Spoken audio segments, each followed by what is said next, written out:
உச்சக்கட்ட கோபத்தில் ட்ரம்ப் போட்ட உத்தரவு. அடுத்த நொடி ஈரானில் ஆரம்பித்த குண்டு மழை, பரபரப்பு. ஈரான் அமெரிக்கா இடையிலான போர் மீண்டும் தீவிரமடைந்து வருகிறது. இதற்கிடையே வடக்கு ஈராக்கில் நடந்த ராணுவ நடவடிக்கையின் போது அமெரிக்க வீரர் ஒருவர் உயிரிழந்தார். மேலும் மற்றொரு வீரர் காயமடைந்துள்ளார். இதனால் கடும் கோபமடைந்த ட்ரம்ப் ஈரான் மீதான தாக்குதல்களை தீவிரப்படுத்துமாறு உத்தரவிட்டுள்ளார். ஈரான் மீது அமெரிக்கா வான்வழி தாக்குதல்களை அதிகரித்துள்ளது. அமெரிக்கா ஈரான் இடையேயான போர் முடிவுக்கு வருவது போன்ற சூழல் கடந்த மாதம் ஏற்பட்டது. இதனால் உலக நாடுகள் நிம்மதியடைந்திருந்தன. ஆனால் சில வாரங்களில் நிலைமை மொத்தமாக தலைகீழாக மாறியது. இருதரப்புமே பரஸ்பரம் குற்றஞ்சாட்டி வரும் நிலையில் மீண்டும் தாக்குதலை தீவிரப்படுத்தியுள்ளன. இதனால் ஹார்முஸ் போக்குவரத்தும் பாதிக்கப்பட்டுள்ளது. ஈரானை குறிவைத்து அமெரிக்காவும் தாக்குதலை தீவிரப்படுத்தி வருகிறது. இந்த சூழலில்தான் ஈரானின் தாக்குதலில் மற்றொரு அமெரிக்க வீரர் உயிரிழந்தார். சனிக்கிழமை இரவுதான் 2 அமெரிக்க வீரர்கள் கொல்லப்பட்டிருந்த நிலையில் இப்போது மற்றொரு வீரரும் உயிரிழந்துள்ளார். இதை அமெரிக்காவின் சென்ட்ரல் கமாண்ட் உறுதி செய்துள்ளது. ஜூலை 18ஆம் தேதி வடக்கு ஈராக்கில் சுட்டு வீழ்த்தப்பட்ட ஈரானின் ட்ரோன் வெடிக்காமல் இருந்தது. அந்த ட்ரோனை செயலிழக்க செய்யும் நடவடிக்கையில் ஈடுபட்ட போது அமெரிக்க வீரர் ஒருவர் உயிரிழந்ததாக தெரிவிக்கப்பட்டுள்ளது.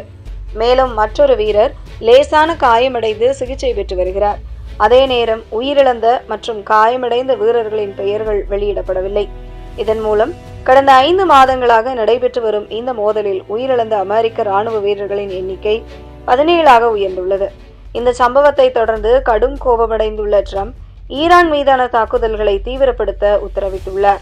அதனைத் தொடர்ந்து ஹார்முஸ் ஜலசந்தி வழியாக செல்லும் வர்த்தக கப்பல்களுக்கு அச்சுறுத்தலாக இருந்த ஈரானின் ராணுவ முகாம்களை குறிவைத்து அமெரிக்கா புதிய வான்வழி தாக்குதல் சர்வதேச கடல் பாதுகாப்புக்கு அச்சுறுத்தலாக உள்ள ஈரானை பலவீனப்படுத்துவதில் இந்த தாக்குதல் நடத்தப்பட்டதாக தெரிவிக்கப்பட்டுள்ளது.